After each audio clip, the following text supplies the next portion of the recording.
Hey, Cowboys Nation! Your like and subscription to this video are essential for us. Please consider it. The Cowboys' outing in Buffalo unfolded in a rather unfortunate manner, resulting in a 31-10 defeat that had the potential to be even more disheartening.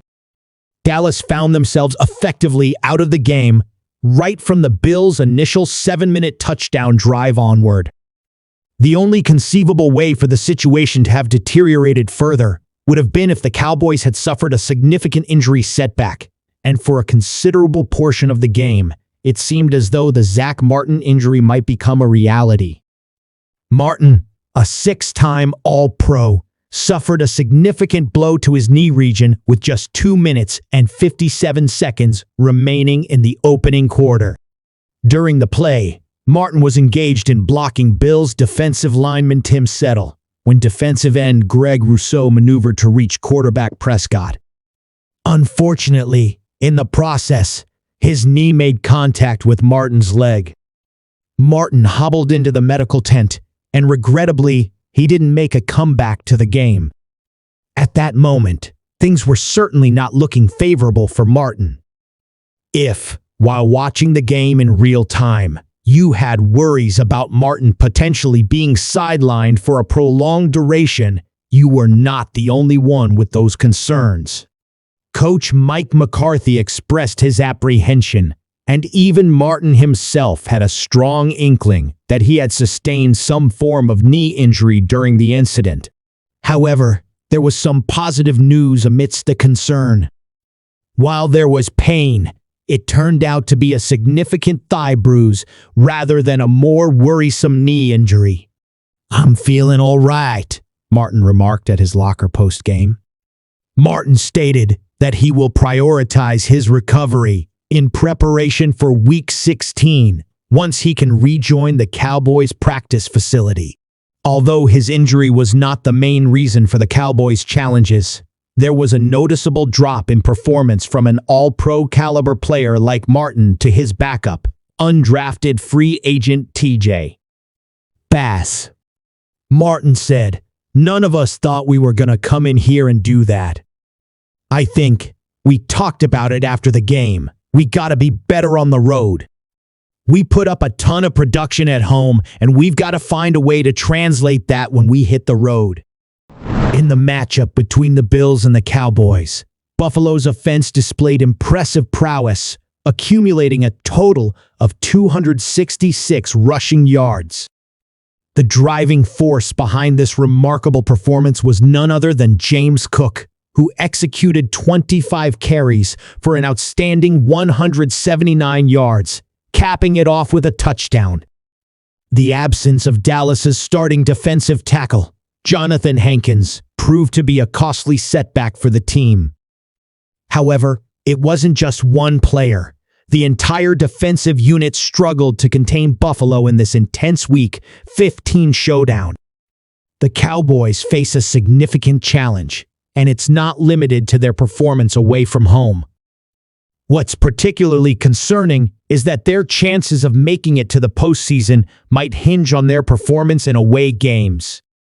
Philadelphia, on the other hand, maintains complete control over their destiny in terms of clinching the NFC East title. In the event that Dallas secures the second position in the division, it's highly probable that they will find themselves on the road once more, taking on the Buccaneers in the wild card round, just like they did before.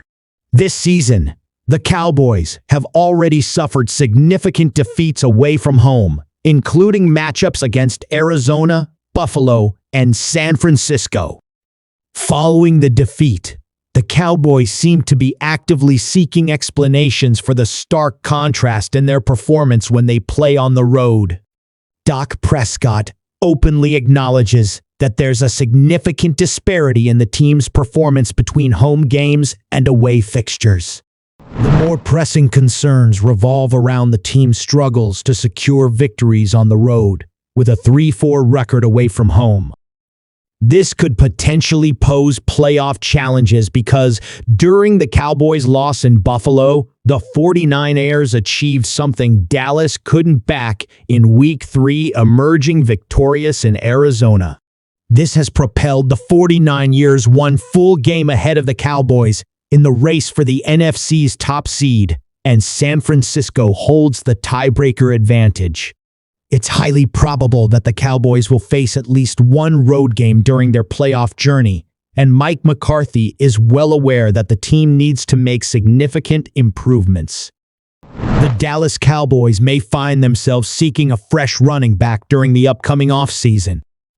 Both Tony Pollard and Rico Dowdle are set to become free agents in 2024.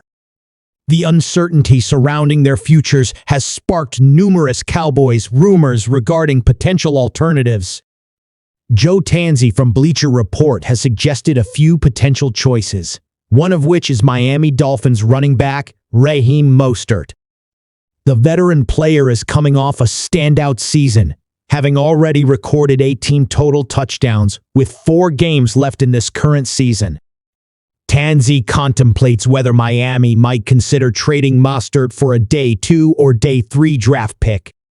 Additionally, the Dolphins have Devin Achane, who could see an increased workload in the absence of Mostert.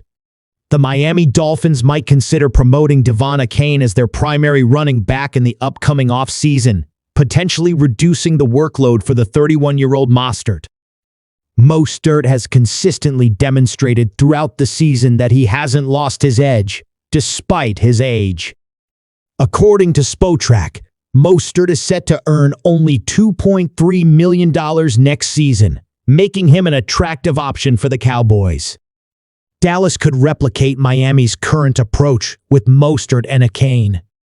The Cowboys could opt for a late-round running back and nurture their development under Mostert's guidance as they seek to identify future stars.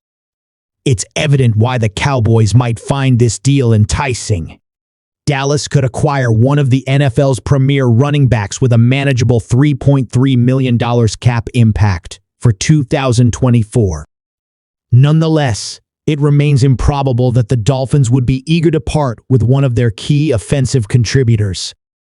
Nevertheless, Dallas confronts a choice concerning the running back position, as it's improbable that the team will be willing to allocate $10 million for a single player in that role for the 2024 season. Pollard is currently playing under the $10 million franchise tag for this season. The dynamic playmaker has experienced certain fluctuations this season, but is gradually finding his rhythm. Pollard has managed to score 3 touchdowns in the past 4 games. Dallas might consider negotiating a more budget-friendly contract to retain Pollard.